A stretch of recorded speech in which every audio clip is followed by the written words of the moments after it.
All right, so we're starting the new unit, so make sure you have the blue front page, your table of contents, and this should all be stapled together to help you keep everything all together. This is going to be page 4, so your blue page should be 1 and 2, table of contents 3. This is right after the table of contents, page 4. The water cycle. So we're going to flip to the blue page. You're going to write down true, false. On the left-hand side where it says before, condensation is when rain falls down from the sky, true or false. Number 2, the example of precipitation is snow, true or false. All right, let's go back to the notes. We're going to look at water cycle. This picture right here would be a good idea. It would be an awesome idea if you were to draw this down. It's going to be on several slides. You can pause and copy it down. In the further slides, you're going to see that it is labeled. Very, very good to write it down. Write those labels down.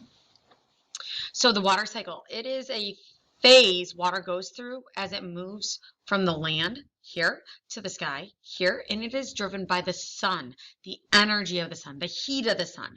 So that drives that cycle. A cycle is a circle. So that's circle. So the first thing we're going to look at is evaporation. So the water changes to a gas. It goes up into the atmosphere, known as evaporation. Usually this is from a body of water, right? It evaporates from rivers and oceans. Make sure you know that is where it is coming from. Evapotranspiration. I would like you to add a little bit more to this under the plants. So water evaporates from plants and bodies of water, like we just saw the evaporation. So this is called evapotranspiration because as it goes up into the atmosphere, both combine. And as you can see, there's the transpiration from trees, from plants. Here's the evaporation from the bodies of water, both combined together to make evapotranspiration. Very good word to know. Condensation.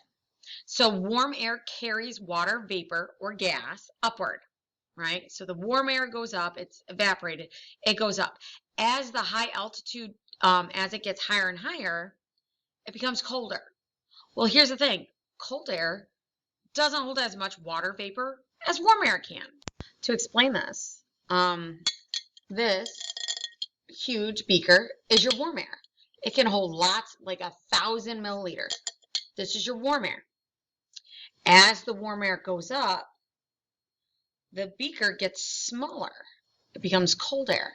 And as you can see, this one can only do 150 milliliters. So this can only hold a littler amount.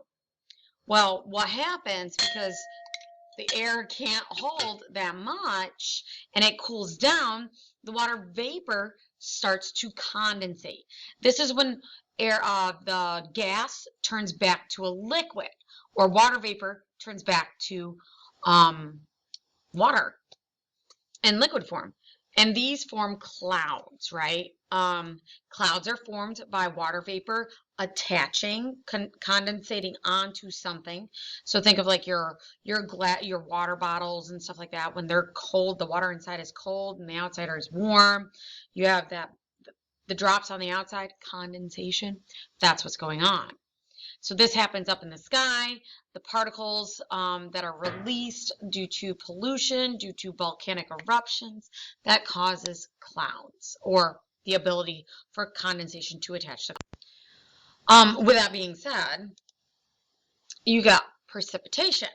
This is where water and the clouds, they join together because clouds get bigger and bigger and bigger, and then they clump together, all the condensation clumps together, it becomes too heavy, and it falls back down to earth in the form of precipitation, like rain, snow, sleet, and hail. Okay, so then we have this thing called a watershed. Water is moving from high elevations to low elevations, known as the watershed. This is where we get our drinking water, where farmers use to irrigate crops. Sometimes it's used for recreation, like snorkeling or whatnot. So you can see here, basically any stream or river that flows into a large body of water. Those are considered watersheds. And there are watersheds around Syracuse, around all over the place. That's basically like the feeder sources for the big bodies of water. Then we have this word called infiltration. Infiltration is when water sinks into the soil. And you can see here's the water sinking into the soil. It's that simple. It infiltrates the ground. Groundwater, sorry, not groundwater, but water table, this is going to come up. Okay, so once it's sank into the ground, then you have plants. Plants like to suck up the water. How does that happen? Well, they absorb it from the ground, called plant uptake or capillary action. As I've said in class, this is like when you're at a restaurant and you have a cup of whatever beverage in a straw in it and you're playing with it and you're like putting your finger on the top of the straw and you're pulling the water up. It's called capillary action. That's what plants do to get their water, to get their nutrients. All right, and I did say groundwater a little bit ago. Groundwater happens when the infiltration hits that water table. That's that impermeable rock layer where there's like a little underground, in the ground stream. So this water sinks to that spot, but because it can't go any further, it's going to start flowing downhill, typically, towards the ocean or a big body of water. This is called groundwater, and you can see it right here in the ground. And then you have surface runoff. This is water above the ground, the surface. These are streams and rivers and stuff like that, or when you have floods, anywhere where there's water going somewhere else. It's called surface runoff. All right, quiz time. Sheet of paper. This would be quiz 1, water cycle. These are a little tricky. So the water cycle is driven by what? Sun, currents, wind, or all of the above. Water evaporates and becomes what? Clouds, precipitation, rain, or all of the above. In which step of the water cycle does water return to Earth's surface? Condensation, precipitation, evaporation, or evapotranspiration? All right. 4. Condensation occurs due to what? Is it warm air falling, cold air can't hold enough water vapor? Warm air rising and cold air can't hold water vapor? Cold air rising and warm air can't hold water vapor? Or gravity? Which of the following does not happen after precipitation, right after precipitation? Infiltration, groundwater, surface runoff, or evapotranspiration? Let's go back to 1. Water cycle, that is driven by the sun. Water evaporates to become clouds. In which step of the water cycle does water return to Earth's surface? That would be the precipitation. Condensation occurs due to what? The warm air rising. Cold air can't hold enough water. Which of the following does not happen after precipitation? That would be evapotranspiration. That's after like the plants have sucked up and evaporated. All right, let's go to the blue page. Condensation is when rain falls from the sky. Nope.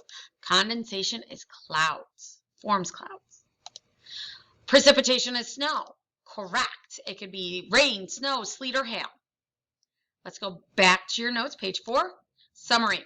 Water evaporates due to the sun and rises, forming clouds. Water falls back down as precipitation, like snow, sleet, rain, or hail. Water gets taken up by plants called plant uptake. It also seeps through the ground called infiltration. All right, so that's the notes. If you have any questions, don't hesitate to ask, and I hope you guys have a great day.